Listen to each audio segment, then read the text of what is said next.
ನಮಸ್ತೆ ಫ್ರೆಂಡ್ಸ್, ನಮ್ಮ all in one ಅಡ್ಡ ಯೂಟ್ಯೂಬ್ ಚಾನಲ್ಗೆ ನಿಮ್ಮೆಲ್ಲರಿಗೂ ಸ್ವಾಗತ.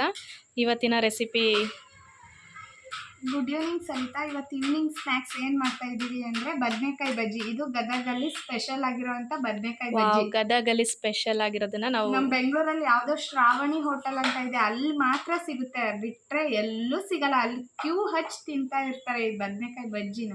ಓಕೆ, ಅದನ್ನ ನಾವು ಮನೆಯಲ್ಲೇ ಹೇಗೆ ಮಾಡೋದು ಅಂತ ನೋಡ್ಕೊಂಡ್ರೆ ಅಷ್ಟು ಕಷ್ಟ ಪಡೋದು ಬೇಡವೇ ಬೇಡ, ಹೊರಗಡೆ ಹೋಗಿ. ಟೇಸ್ಟಿಯಾಗಿರುತ್ತೆ. ಅದಕ್ಕೆ ಏನೇನು ಬೇಕು ಅಂತ ನೋಡ್ಕೊಳೋಣ ಸವಿತಾ. ಓಕೆ, ಏನೇನು ತಗೊಂಡಿದ್ದೀರಾ? ಕಡಲೆಕಾಯಿ, ಬದನೆಕಾಯಿ, ಹಸಿಮೆಣಸಿಕಾಯಿ, ಕೊತ್ತಂಬರಿ, ಕರಿಬೇವು ಹಾಕ್ಕೋಬೇಕು. ಹಾಗೆ ಉಪ್ಪು, ಶುಂಠಿ, ಬೆಳ್ಳುಳ್ಳಿ, ಜೀರಿಗೆ, ಆಯಿಲ್, ನೀರು. ಇದು ಏನು ಹೇಳಿ, ಕಡಲೆ ಹಿಟ್ಟಲ್ಲ? ಬೋಂಡಾ ಹಿಟ್ಟು. ಮಾಮೂಲಿ ಕಡಲೆ ಹಿಟ್ಟು. ಇದು ಬದನೆಕಾಯಿ. ಬಟ್ ಬೆಂಗಳೂರಲ್ಲಿ ದೊಡ್ಡ ಬದನೆಕಾಯಿ ಸಿಗಲ್ಲ, ಚಿಕ್ಕದ್ ಸಿಕ್ಕಿದೆ. ಬಟ್ ಈ ಬದನೆಕಾಯಿ ಬೋಂಡಾಗ ತುಂಬಾ ದೊಡ್ಡದಾಗಿ ಬರುತ್ತೆ ಅಂತ ಬದನೆಕಾಯಿ ತಗೊಂಡ್ಬಿಟ್ಟು ಮಾಡಬೇಕು. ಬೋಂಡ ಸಾಕತ್ತಾಗಿ ಬರುತ್ತೆ. ಓಕೆ, ಇವತ್ತು ನಮ್ಮ ಬೆಂಗಳೂರಲ್ಲಿ ಮಾಡೋಣ, ಯಾವ ಥರ ಬರುತ್ತೆ ಅಂತ ಹೇಳಿ ಇವತ್ತು. ಸರಿ, ಗದಗ್ ಸ್ಪೆಷಲ್ ನಮ್ಮ ಬೆಂಗಳೂರಲ್ಲಿ. ಓಕೆ ಓಕೆ, ರೆಡಿ ಮಾಡೋಣ. ಓಕೆ, ಬನ್ನಿ. ಬಾಂಡ್ಲಿನಲ್ಲಿ ಇಡೋಣ. ಅದಕ್ಕೆ ನೆಕ್ಸ್ಟ್ ಏನು ಹಾಕೊತಿದ್ದೀವಿ ಅಂದರೆ, ಅದಕ್ಕೆ ಒಂದು ಸ್ವಲ್ಪ ಆಯಿಲ್ ಹಾಕ್ಕೊತೀನಿ ಸವಿತಾ. ಆಯಿಲ್ ಸ್ವಲ್ಪ ಕಾಯಿಲಿ ಸವಿತಾ. ಆಯಿಲ್ ಇಷ್ಟು ಸಾಕಾ? ಇದು ಎಷ್ಟು ಜನಕ್ಕೆ ಅಂತ ಹೇಳಿ ಮಾಡ್ತಿದ್ದೀರಾ? ಎಷ್ಟು ಜನ ತಿನ್ಬೋದು? ಜನಕ್ಕೆ ಅಷ್ಟೇ ಮಾಡ್ತಾ ಇರೋದು. ಹಂಗೆ ಈವ್ನಿಂಗ್ ಸ್ನ್ಯಾಕ್ಸ್ ಅಲ್ವಾ, ಈವ್ನಿಂಗ್ ಟೈಮ್ ತುಂಬಾ ಚೆನ್ನಾಗಿರುತ್ತೆ. ಟೀ ಕಾಫಿ ಇದ್ರ ಜೊತೆ ಗಿರ್ಮಿಟ್ಟಿ ಅಂತ ಮಾಡ್ತಾರೆ, ಅದು ಅಂತೂ ತುಂಬಾ ಸಾಕಾಗಿದೆ. ಅದೆಲ್ಲ ಉತ್ತರ ಕರ್ನಾಟಕ ಸ್ಟೈಲ್ ಭಾರಿ ಚೆನ್ನಾಗಿರುತ್ತೆ. ಅವೆಲ್ಲ ಮಾಡೋಣ ಒಂದಿನ ವಿಡಿಯೋ. ಒಂದಿನ ಮಿರ್ಚಿ ಗಿರ್ಮಿಟ್ಟಿ ಅಂತಾರಲ್ವಾ, ಅದು ಸಖತ್ತಾಗಿರುತ್ತೆ. ಅದನ್ನ ಇವಾಗ ಎಣ್ಣೆ ಕಾದಿದೆ ಅನ್ಸುತ್ತೆ. ನೆಕ್ಸ್ಟ್ ಅದಕ್ಕೆ ಹಸಿಮೆಣಸಿಕಾಯಿ ಹಾಕ್ಕೊಳ್ಳೋಣ, ಫ್ರೈ ಮಾಡೋಣ. ಇದು ಗೋಲ್ಡನ್ ಸ್ವಲ್ಪ. ಗದಗ ಸ್ವಲ್ಪ ಖಾರ ಜಾಸ್ತಿ, ಹಾಗಾಗಿ ಹಸಿಮೆಣಸಿನಕಾಯಿ ಅವರಿಗೆ ಟೇಸ್ಟಿಗೆ ಖಾರವಾಗಿ ಹಾಕೋತಿದ್ದಾರೆ. ನಿಮ್ಗೆ ಎಷ್ಟು ಬೇಕೋ ಅಷ್ಟು ಹಾಕೊಳ್ಳಿ ನೋಡಿಕೊಂಡು.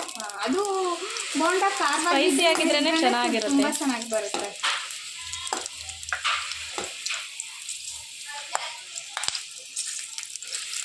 ನೀಟಾಗಿ ಪಟ ಅಂತ ಸಿಡಿತಾ ಇದೆ.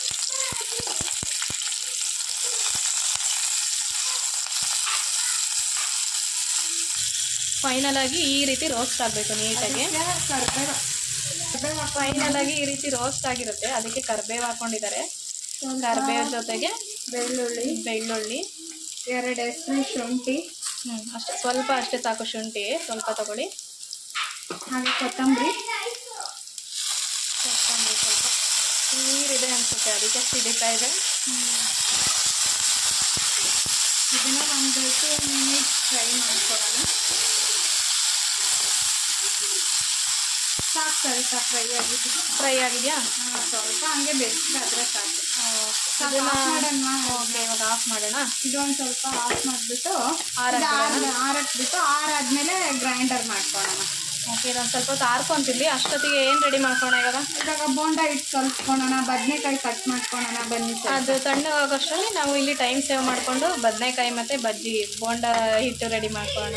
ಸರಿ ಬಾ. ಓಕೆ, ಇವಾಗ ಬದನೆಕಾಯಿನ ಕಟ್ ಮಾಡ್ಕೋಬೇಕು. ಈ ರೀತಿ ಡಬಲ್ ಲೇಯರಲ್ಲಿ ಕಟ್ ಮಾಡಬೇಕಾ?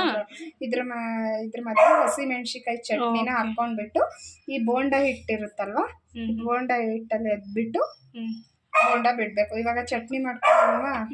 ಸರಿ, ಓಕೆ. ಚಟ್ನಿ ಮಾಡಲಿಕ್ಕೆ ಆವಾಗಲೇ ಫ್ರೈ ಮಾಡಿ ಇಟ್ಕೊಂಡಿದ್ದಾರಲ್ಲ, ತಣ್ಣಗಾಗಿರುತ್ತೆ.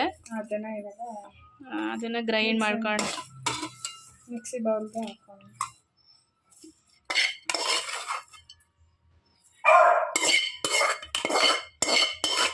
ಘಮ ಘಮ ಅಂತಿದೆ ಅಲ್ಲ, ಮಸಾಲೆ ಫ್ರೈ ಮಾಡಿದ್ದೀವಲ್ಲ. ಓಕೆ, ಇವಾಗ ಇದನ್ನು ಗ್ರೈಂಡ್ ಮಾಡಿ. ಓಕೆ,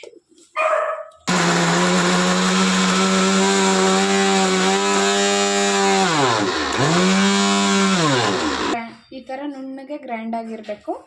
ಓಕೆ, ನೀಟಾಗಿ ಆಗಿದೆ ಅಲ್ಲ. ಇದನ್ನ ಬದನೆಕಾಯಿ ಒಳಗೆ ತುಂಬಿಟ್ಟು ಇವಾಗ ಬೋಂಡ ಬಿಡೋಣ. Okay okay okay. ಇವಾಗ ರುಬ್ಬಿಡ್ಕೊಂಡಿರೋದಕ್ಕೆ ಸ್ವಲ್ಪ ಅಷ್ಟೇ ಸಾಲ್ಟ್ ಹಾಕ್ಕೊಂಡು ಮಿಕ್ಸ್ ಮಾಡ್ಕೊಳ್ಳೋಣ. ಇವಾಗ ಈ ರೀತಿ ಕಡಲೆ ಹಿಟ್ಟನ್ನ ಬೋಂಡ ಮಾಡಲಿಕ್ಕೆ ಕಡಲೆ ಹಿಟ್ಟನ್ನ ನೀಟಾಗಿ ಮಿಶ್ರಣ ಮಾಡಿ ಇಟ್ಕೊಂಡಿದ್ದಾರೆ. ಅದಕ್ಕೆ ಇವಾಗ ಕಟ್ ಮಾಡಿ ಇಟ್ಕೊಂಡಿರೋಂಥ ಬದನೆಕಾಯಿಗೆ ರುಬ್ಬಿಡ್ಕೊಂಡಿರೋಂಥ ಮಸಾಲಾನ ತುಂಬ್ತಾ ಇದ್ದಾರೆ. ತುಂಬಿಟ್ಟು ಹಿಂಗಿಟ್ಟು ಇದನ್ನು ಹಿಟ್ಟಲ್ಲಿ ಹಿಂಗೆ ಎದ್ಬಿಟ್ಟು ಬದನೆಕಾಯಿಲಿ ಈ ಮಸಾಲೆನ ತುಂಬಿಟ್ಟು ಓಕೆ, ಈ ಥರ ಹಿಂಗೆ ರೆಡಿ ಮಾಡಿಟ್ಕೋಬೇಕು. ಎಣ್ಣೆ ಕಾಯಿ ಅಷ್ಟರಲ್ಲಿ ಈ ರೀತಿ ಎಲ್ಲ ರೆಡಿ ಮಾಡಿಟ್ಕೊಂಡ್ರೆ ಹಾಂ, ಕಾದಿದ ತಕ್ಷಣ ಎಣ್ಣೆಲಿ ಬಿಡ್ಬೋದು. ಬೋಂಡ ಅವಾಗ ಸಖತ್ತಾಗಿ ಬರುತ್ತೆ. ಓಕೆ, ಹಾಂ ನಂದಿನಿ. ಹಿಟ್ಟಿಗೆ ಬದನೆಕಾಯಿಗಳನ್ನ ಹಾಕ್ಕೊಂಡು ರೆಡಿ ಮಾಡ್ಕೊಳ್ಳೋಣ ಸಹಿತ. ಹಿಂಗೆ ಹಾಕ್ಕೊಂಡ್ರೆ ಬೇಗ ಎಣ್ಣೆಲಿ ಬಿಡ್ಬೋದು ಬೋಂಡಗಳನ್ನ. ಸಾಕು. ಓಕೆ, ಎಣ್ಣೆ ಕಾದಿದೆಯಾ? ಎಣ್ಣೆ ಅಷ್ಟರಲ್ಲಿ ರೆಡಿ ಆಗಿದೆ. ರೆಡಿಯಾಗಿದೆ. ಇವಾಗ ಬಜ್ಜಿ ಬಿಡೋಣ. ಕರೆಕ್ಟಾಗಿ ಕಾದಿದೆ ಎಣ್ಣೆ. ಬದನೆಕಾಯಿ ಬಜ್ಜಿ ರೆಡಿ ಆಗ್ತಾ ಇದೆ.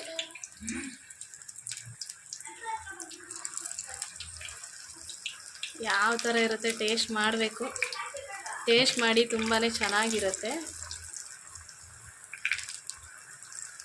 ಸಿಂಪಲಾಗಿರುತ್ತೆ, ಜಾಸ್ತಿ ರಿಸ್ಕ್ ಇರಲ್ಲ. ಇಷ್ಟೇ, ಬದನೆಕಾಯಿ ಕಟ್ ಮಾಡಿಕೊಂಡು ಮಸಾಲೆ ರುಬ್ಬೋದ್ರೊಳಗಡೆ ತುಂಬ್ಕೊಳ್ಳೋದು, ಕಡಲೆಕಾಯಿ ಬಿಡೋದು ಅಷ್ಟೇ. ಬಜ್ಜಿ ಬೋಂಡಗಳು ತಿಂದು ಬೇಜಾರಾಗುತ್ತೆ. ಸಂಜೆ ಟೈಮು ಡಿಫ್ರೆಂಟಾಗಿ ಮಾಡ್ಕೊಂಡು ತಿನ್ನಬೇಕು. ಇದ್ರ ಜೊತೆ ಟೀ, ಕಾಫಿ, ಗಿರ್ಮಿಟ್ಟಿ, ಮಿರ್ಚಿ ಎಲ್ಲ ಮಾಡಿಕೊಂಡು ತಿಂತಾಯಿದ್ರೆ ಸಂಜೆ ಟೈಮು ಹೊರಗಡೆ ಫುಡ್ಡಿಗೆ ಯಾರೂ ಹೋಗೋದೇ ಇಲ್ಲ. ಪಾನಿಪುರಿ ಅಂತೆ, ಗೋಬಿ ಅಂತೆ ಅದೆಲ್ಲ ತಿಂದು ಹೆಲ್ತ್ ಹಾಳು ಮಾಡ್ಕೊಳ್ಳೋದಕ್ಕಿಂತ ಈ ಥರ ಮನೇಲಿ ಮಕ್ಕಳಿಗೆ ರಜೆಗಳಿರುತ್ತೆ, ಸ್ಕೂಲ್ ರಜೆ, ಡೈಲಿ ಏನಾದರೂ ಬೇಕೇ ಬೇಕು ಸ್ನ್ಯಾಕ್ಸ್ ಮಕ್ಕಳಿಗೆಲ್ಲ. ಈ ಥರ ಮಾಡಿಕೊಟ್ರೆ ಮಕ್ಕಳನ್ನು ಖುಷಿಯಾಗಿ ತಿಂತಾರೆ. ಹೊರಗಡೆ ಫುಡ್ ಲೈಕ್ ಮಾಡಲ್ಲ ಅವಾಗ, ಅಲ್ವಾ ನಂದಿನಿ? ಹೌದು, ಸರಿ.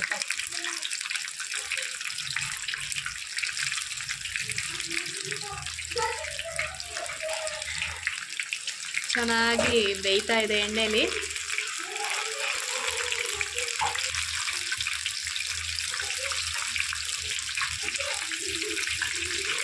ಇವಾಗ ಸ್ವಲ್ಪ ಮಿಕ್ಸ್ ಮಾಡೋಣ ನೀಟಾಗಿ.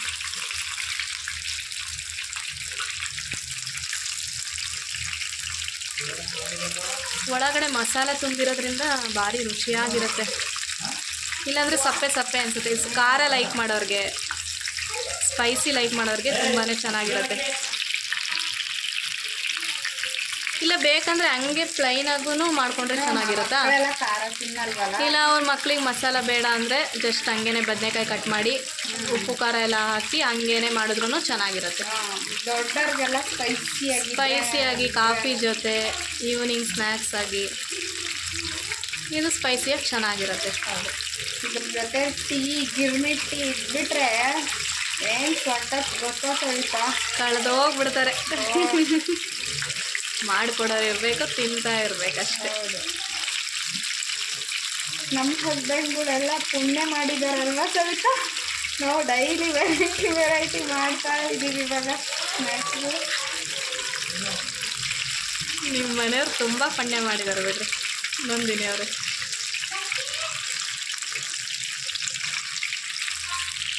ನಂದಿನಿ ಈಗ ಫುಲ್ಲು ನೀಟಾಗಿ ಬೆಂದಿದೆಯಾ? ಈ ರೀತಿ ಬ್ರೌನ್ ಕಲರಾಗಿ ನೀಟಾಗಿ ಒಳಗಡೆ ಎಲ್ಲ ಬೆಂದಿರಬೇಕು. ರೆಡಿಯಾಗಿದೆ ಇವಾಗ. ರೆಡಿ. ಹಾಂ ನಂದಿನಿ, ಬಿಸಿ ಬಿಸಿ ಬದನೆಕಾಯಿ ಮಸಾಲ ಬಜ್ಜಿ ರೆಡಿ ಸವಿತಾ. ಬಿಸಿ ಬಿಸಿ ಬದನೆಕಾಯಿ ಬಜ್ಜಿ ರೆಡಿ ಆಗಿದೆ. ಮಸಾಲೆ ಒಳಗಡೆ ಬಿಸಿ ಇದೆ, ಮುಟ್ಟಕ್ಕೆ ಹಾಕಿಲ್ಲ ಅವರಿಗೆ. ನೀಟಾಗಿ ಮಸಾಲೆ ಎಲ್ಲ ಬೆಂದಿದೆ. ಸವಿತಾ ಇದ್ರೆ ತುಂಬಾ ಟೇಸ್ಟಿಯಾಗಿರುತ್ತೆ. ತುಪ್ಪ ಥರ ಇರುತ್ತೆ, ಚೆನ್ನಾಗಿ ಬೆಂದಿದೆ, ತುಂಬಾ ಟೇಸ್ಟಿಯಾಗಿರುತ್ತೆ. ಸಿಂಪಲ್ ರೆಸಿಪಿ, ಟ್ರೈ ಮಾಡಿ, ತುಂಬಾ ಚೆನ್ನಾಗಿ ಬರುತ್ತೆ. ಸಖತ್ತಾಗಿದೆ, ಟ್ರೈ ಮಾಡಿ, ತುಂಬಾ ಚೆನ್ನಾಗಿ ಬರುತ್ತೆ. Thank you. ನಮ್ಮ ಚಾನಲ್ಗೆಲ್ಲ ಸಬ್ಸ್ಕ್ರೈಬ್ ಆಗಿ. Thank you.